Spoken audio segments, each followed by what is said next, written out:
Nice fish. That is super cool. Just finished another amazing session chasing yellas with spinnerbaits along the cliffs. I'll run you through the gear that I've been using. Firstly, the TT Froggerz Junior spinnerbait. I'll tell you a few things I really like about these spinnerbaits. Firstly, they've got Colorado blades. For me, in the Murray River, I'm always fishing slow, so I want to use Colorado blades. The bearings are super smooth, so the blade spins all the time. So as soon as it lands, the blade's spinning and all the way throughout the retrieve.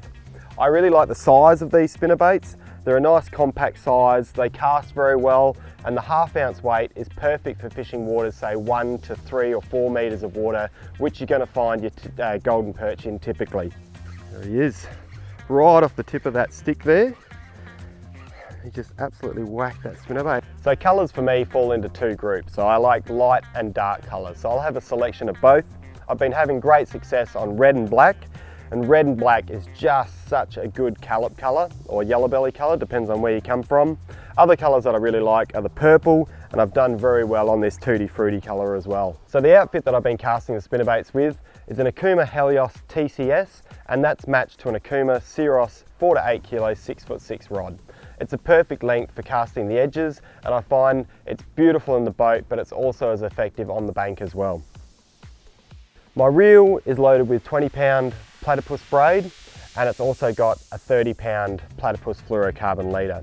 I really like Platypus Braid because not only is it Australian made, it's a braid that I can really trust, and I know that it's not going to break abnormally when I'm snagged up or I get a really good fish on.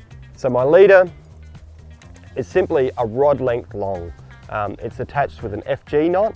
An FG knot's super slim, it's the best knot you can use.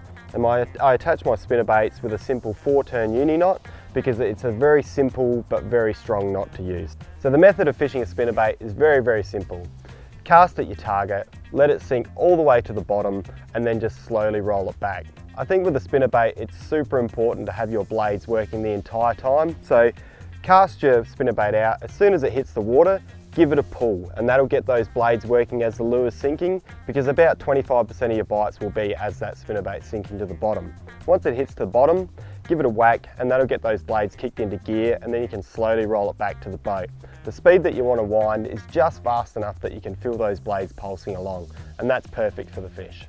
So if I'm fishing a piece of timber, I'm casting at all the likely holding areas, covering that piece of timber very, very well. If I'm drifting down the bank, I'm putting a few casts out the front, a few off to the side, and just fanning my cast to cover that bit of water. You don't know exactly where that fish is going to come from, so fanning your cast means you're covering the water very effectively. So whether you've just started your river fishing or you've been doing it a long time, I can't recommend a spinnerbait highly enough next time you hit the water.